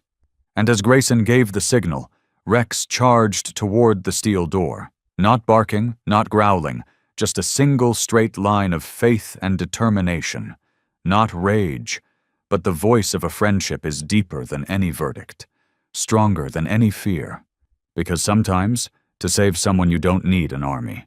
You just need one loyal friend who knows the way back. The rear door of Warehouse 47. B creaked open, a harsh screech cutting through the air thick with the stench of blood, sweat, and rust. Rex slipped through like an arrow. No hesitation, no confusion. He sprinted down the long corridor, following the layered scent of chemicals, of humans, of pain still etched into the concrete. Every one of his senses surged to their peak, as if his very soul were screaming toward a single destination, the place where all answers lay. Grayson stayed close behind, his heart pounding in time with Rex's steps. Every turn brought new danger, but he no longer doubted. He had placed every ounce of faith in the instincts of the dog who once cracked impossible cases with Jack, who had lain for hours in the pouring rain to shield a kidnapped child. Rex, amid the growing shadows, was their last beacon. They turned into a small room at the end of the hall, its entrance locked by a battered electronic keypad. Grayson crouched, peeled away the plastic casing over the pad, and with one glance, he saw the uneven dust patterns. 4 digits stood out from repeated use. 1-9-8-7. Vaughn's birth year. The door clicked open. Before them stretched a cold, sterile space, dimly lit by flickering fluorescent bulbs. The pale blue-white glow cast eerie reflections on rows of stainless steel racks rising from floor to ceiling. Transparent plastic containers sat in neat rows, resembling a laboratory.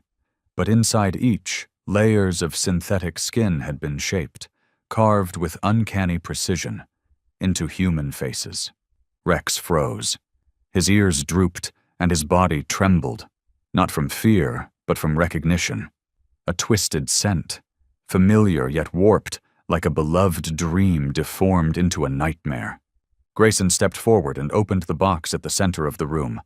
Inside was Jack's face.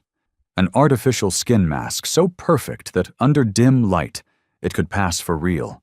Every wrinkle, every patch of stubble, even the small scar on the chin, replicated to microscopic detail. But what crushed Grayson's breath wasn't the realism. It was the chilling precision used to recreate a man's identity, just to destroy it. Rex let out a low growl, nose pressing close to the mask. His eyes were filled with pain, as if his heart refused to accept that this thing, this hollow imitation, carried the scent of the friend he had loved his entire life, though it wasn't truly him. "Oh God," Grayson whispered, his voice rough with horror. "They created a copy of Jack, and they used it to kill." Right beside it were other faces, some belonging to the dead, some to the living. Some were labeled with codes: Alpha K2, Brandon L3, and Donovan X5, the very victims tied to the case that condemned Jack. All of them products of the Black Widow assassination network. Not just killers, but identity forgers, erasers of truth. Grayson snapped photos, gathered digital records, and took Jack's synthetic face with him. But just as he did, a small sound echoed. A door unlocking somewhere outside. Someone had discovered them. Rex spun around, back arched, teeth bared, eyes blazing like twin torches. Grayson understood instantly. They had only minutes, but he also knew that they held the evidence that mattered most. Proof no one could deny. Proof no system could ignore. Proof no courtroom could suppress. Grayson tightened his grip on the mask, locking eyes with Rex. "Let's go, my friend. We've got what they fear most, the truth." Rex nodded slightly. No commands, no leash. He knew. The final fight was coming. And this time, he wouldn't lose anyone again. The screech of metal echoed from the far end of the corridor, a sharp, piercing noise that tore through the suffocating silence like a claw across a canvas. Someone was trying to escape the warehouse, taking with them the secrets Black Widow had preserved with blood and shadows for years. Grayson dashed out, weapon drawn, eyes scanning every corner like a living compass. Rex ran ahead, silent, swift, his claws tapping an urgent rhythm on the concrete floor. At that moment, both fell into their purest instincts, those of warriors born in conflict: silence, focus, and the unshakable sense that the truth was running. At the corridor's end, a figure in black slipped through the rear exit. His stride was quick but not rushed. He knew the way, knew every angle. In his hand, a plastic case. There was no guessing. It was evidence from the mask room. Possibly DNA samples, synthetic skin data, or facial mold tools. Grayson raised his gun, stepping toward a dusty side window that faced the rear yard. Through the thick glass, he saw the man weaving between rusted containers. The wind blew back his coat, revealing a pistol strapped to his waist. But Grayson didn't shoot to kill. He pulled a single bullet from his jacket, not to end a life, but to issue a warning, and squeezed the trigger. Bang! A gunshot tore through the night, the bullet slamming into the steel wall just centimeters from the assassin. He froze and looked up in alarm. And then, suddenly, he dropped the box to the ground, pivoted sharply, and vanished into the darkness like a ghost. No thud, no footsteps. Only the box remained, abandoned in the middle of the yard, the lone remnant of a truth he had tried to carry away. Rex lunged forward. He sniffed around the area, tracking the scent still lingering faintly in the air. But within seconds, he stopped, stepped back toward Grayson, and signaled with his eyes. No more trace. The man had been trained to vanish. Grayson rushed over and knelt beside the box. Opening it, he found a biometric scanner used for facial mapping and synthetic skin application, along with a laser-printed list of upcoming victims, names, addresses, photos, and one final line, bolded. Next operation, identity replacement, Grayson Hayes. He went still. They had been one step ahead. They didn't just want to erase people like Jack. They were preparing to run the entire playbook again, this time with him as the target. If not for Rex, if not for the desperate chase the night before, he could have been the one locked away in the dark, wearing the face of a killer condemned by the world. Grayson clenched his fist around the box. His heart pounded, but in his eyes was an uncanny calm, the kind that only comes when someone is staring directly into the raw, naked face of truth. And amid all the shocking revelations, one thing became clear. The real trap wasn't to kill Jack. It was to turn Jack and him into symbols of guilt. Behind him, Rex stood guard. His eyes never left the shadows where the assassin had vanished. His fur was raised, not from fear, but because he could feel it. Something was not yet over. He let out a soft whine, then looked up at Grayson, his eyes urgent, as if to say, "We're not safe yet, but now we have a voice." Grayson gently stroked Rex's head, whispering, "Good job, old friend. You just stopped a killer from getting away." Then he stood, clutching the box to his chest like a relic. The faint light from a distant lamppost cast their shadows onto the cracked concrete. One man and one dog, once victims of injustice, now living witnesses, protectors, messengers of the truth. As the wind slipped through the steel frame, rustling the dry leaves overhead, Grayson knew the fight wasn't over. But this time, they weren't fighting alone.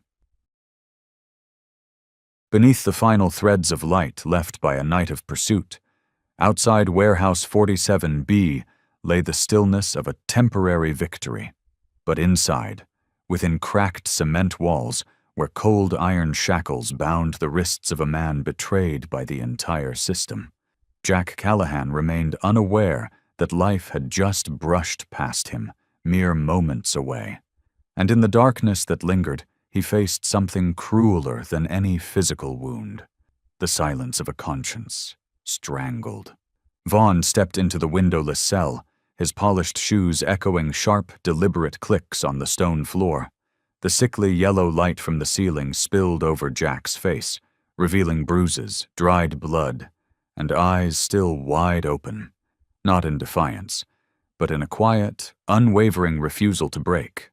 "Still not talking?" Vaughn tilted his head, his voice disturbingly gentle, like a host after tea. Jack said nothing. Vaughn moved closer, settling into the chair opposite, one hand resting on a thick file, the other idly stroking the gun at his hip, as if debating whether to use words or force. But like all who live by power, he chose the simplest tool: threat. "You know, I don't have to do anything else. By morning, this ends. On paper, you'll be listed as being transported for re-evaluation. In reality, the order's been signed. There'll be a traffic accident, escort dead, and you are gone. No questions asked." Jack kept his gaze fixed, eyes bloodshot, not from tears, but from the edge of exhaustion. Still, silence. Vaughn pulled out a photo. Grayson and Rex captured at the break-in scene. "I don't need you to confess. I already know who helped you. And once I'm done with you, it'll be their turn." At that moment, a single second passed in the damp cell, but it stretched like a silent thunderclap in Jack's chest. He slowly leaned forward, chains clinking taut. His voice, hoarse but resolute, fell like cold stones into the heart of a murderer. "You can kill me, but you'll never kill what Rex carries."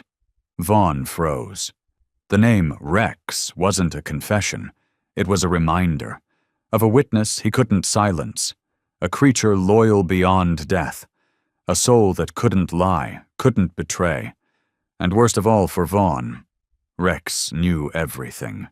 He stood abruptly, eyes darkening, fury swelling like a tide too long held back. "You think a dog concerns me?" Jack looked up, cracked lips curling into a slow, weary, but unshakable smile.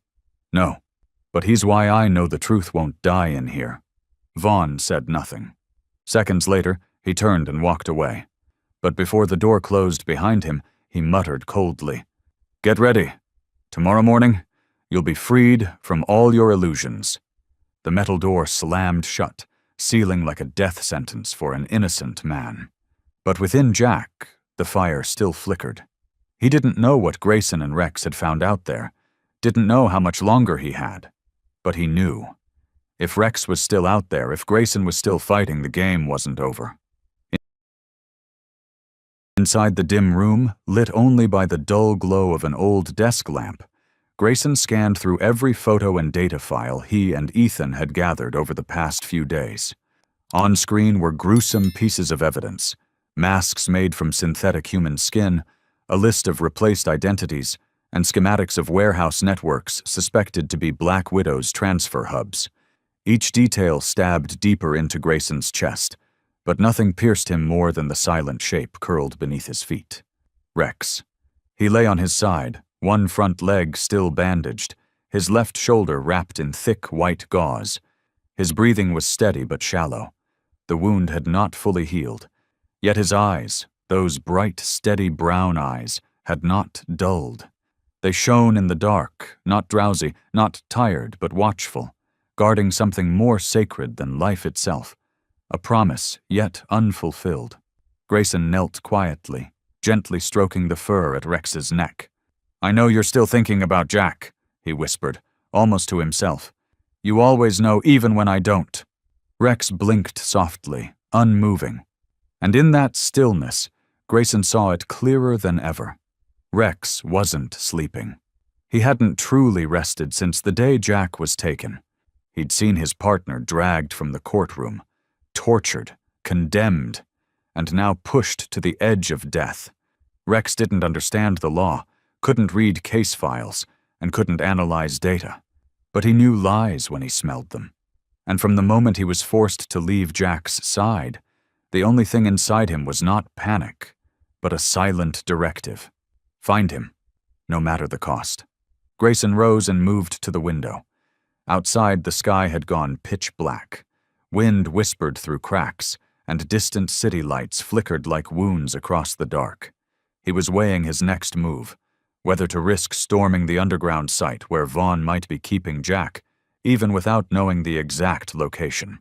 The answer still hung in silence, until he heard claws tapping lightly on the wooden floor. He turned. Rex was standing, his posture steady, as if he had never been injured. His ears stood tall, his nose flared as he inhaled deeply, and his tail flicked in a subtle twitch. He stepped slowly toward the door, pressing his nose close to the wooden frame. Then he turned to look at Grayson, but the look in his eyes was no longer that of a wounded dog. It was the gaze of a warrior awaiting his command. Grayson frowned. "You found something?" Rex let out a soft whine, not from pain, but because he had picked up a scent. Not the scent of an enemy, but something older, more familiar. Jack's scent. It lingered in the faintest traces in the air, dried blood, fear, and the unmistakable scent of someone who had once laid beside him through countless nights in battle. Grayson went still. He stepped forward and placed his hand gently on Rex's head. And in that moment, even he could feel something in the air, like a current running through the silence, as if everything reason couldn't explain was being led by loyalty alone. "You're sure?" he asked quietly. Rex didn't nod. He didn't move. He simply looked at Grayson, steadily, with eyes that didn't waver or flinch. In that look, Grayson could read every word that didn't need to be spoken. "I know where he is. I've waited long enough. Now I need you, so we can bring him back. Together." Grayson nodded slowly, the last trace of doubt dissolving from his chest. There was no need for a detailed plan. No map, no blueprint. All he needed was him, the wordless comrade who had never broken a promise. He walked to the door and opened it slowly. A rush of wind swept in, carrying the chill of night and the rustle of dry leaves. Rex stepped out first, his gait firm and purposeful, stronger than any wound that still lingered. Under the faded yellow glow of the streetlight, their shadows stretched and merged. One man, one dog, walking as one. They were no longer officer and K9, no longer survivor and injured. They were two warriors, bound by one mission, to fulfill the last promise they owed an innocent man And somewhere out there, not far away, though held in chains, beaten and broken, Jack would feel it. He would know that Rex had never left him, and he had never stopped fighting. Rex's shadow still clung to the damp cement as he stopped in front of an abandoned industrial compound where the smell of old blood and rusted metal wrapped together like a cryptic warning. This wasn't an official prison. No signs, no public guards, just a dead zone on the map, hidden from patrols, built of shadows to conceal the kind of secrets no one was allowed to know. And here, drawn by instinct and memory sharpened by loyalty, Rex had found the trail of the one he called family. Grayson stopped beside Rex. He didn't need to ask. One look into Rex's unwavering eyes was enough. We're here. Hours later, in a small meeting room inside Ethan's home, now the underground nerve center for their final mission, everything began to move, like the gears of a silent, precise clock. Grayson spread out a map of the warehouse, marking every rear door, cargo gate, and camera blind spot in red ink. Beside him, Ethan stared into a screen, lines of code cascading across the black terminal. Another door was opening, the door of truth. Ethan wasn't a soldier, but in a world wrapped in layers of lies, he was the only one who knew how to strike the right nerve at the right moment, making truth explode like a blade into the heart of power. And now all he had gathered over weeks, fabricated financial records, embezzled budgets funneled into offshore accounts, a list of over 15 victims who had been replaced, was ready to become a decisive blow. Grayson looked up at Ethan. "Are you sure? Once we release this, there's no going back." Ethan nodded, eyes firm, fearless. "If not now, no one will ever dare again." And at that moment, while Rex sat beside them, his gaze locked on the map as if he understood every step, Ethan pressed send. The entire archive was transmitted to over a dozen international media outlets and human rights organizations, and simultaneously to the office of the federal prosecutor.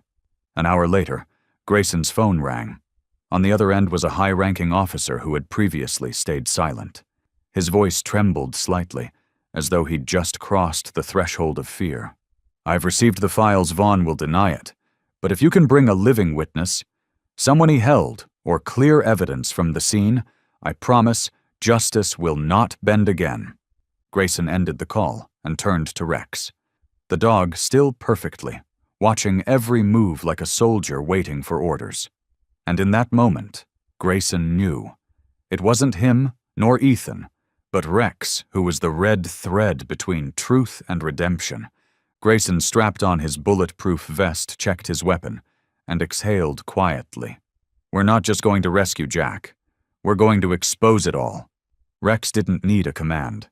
He simply stood, walking beside Grayson just as he had many times before. In war zones, interrogation chambers, in gunfire, and through unthinkable truths.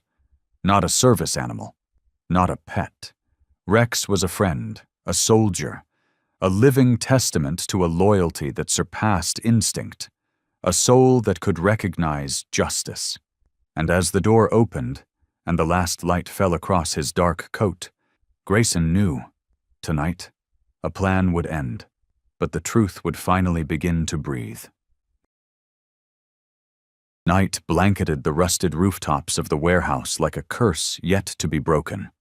The wind whispered through rotting door frames in piercing tones, not just the chill of the air, but the echoes of repressed memories, of injustices never named. Grayson and Rex stood before the corroded gate, no words, no hesitation. At that moment, both understood that this was no mere rescue mission. It was a reckoning, a final purge of the darkness Vaughn had cultivated for years. Rex stepped ahead, nose close to the ground, tracing each shift of wind. No wasted motion, no misstep. It was as if the very air itself was guiding him. Grayson followed silently, eyes fixed on Rex's every move, hand tightening around his gun, but his heart rested completely on the 4 quiet paws leading him forward. The side door gave way to a breaching tool. A rush of cold air spilled out, thick with mildew and old blood. Inside, dim lights barely lit a long corridor. Empty, silent. But Rex didn't pause. He moved through bends and corners, leading Grayson down staircases, past rooms once used to detain, torture, and silence innocents, branded as traitors. With every step, Grayson felt as though he was descending into the rotted heart of the very system he once trusted. The walls were mute, no gunfire. Only the cold clarity in Rex's eyes kept cutting through the quiet. He was getting closer, not by sight, but through an invisible tether forged in war, in trust, in memory.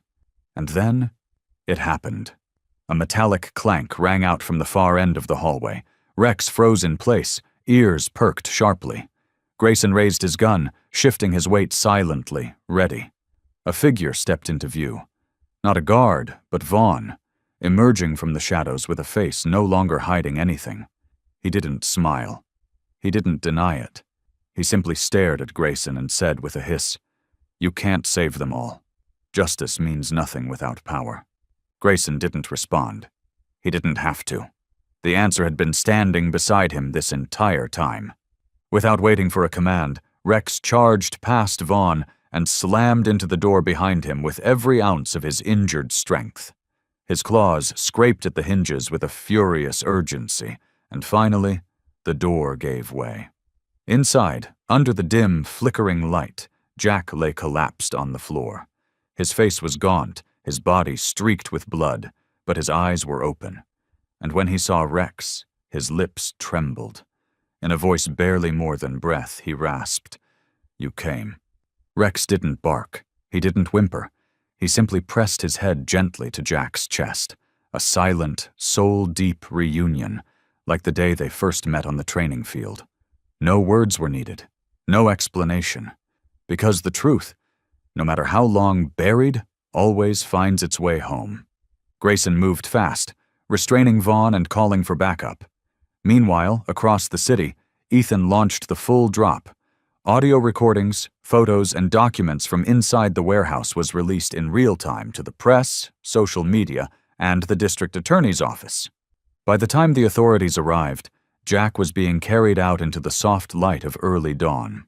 Rex, still limping from his wounds, walked beside him, never once looking away, not to guard him anymore, but to keep a promise, not a promise sworn in court, not one signed or spoken aloud, but a vow between a man and a dog, that no matter how long darkness hides the truth, one day that truth will be called by its name, and when that day comes, those who have forgotten the soul of justice will have nowhere left to run. In a world where truth had been hidden beneath the weight of power and lies, it was the wordless loyalty of a dog that lit the way back to justice.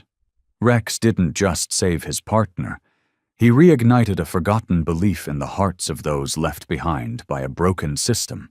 A dog, driven by instinct, memory, and a love beyond words, did what entire institutions refused to. He spoke the truth. Does this story remind you of someone? Do you believe a dog can sense innocence, even when the world turns its back? We want to hear your story. If this moves you, leave a comment below. Like, share, and follow us to spread the message of loyalty. And don't miss the next story in this extraordinary journey between humans and dogs who never leave our side even in the dark.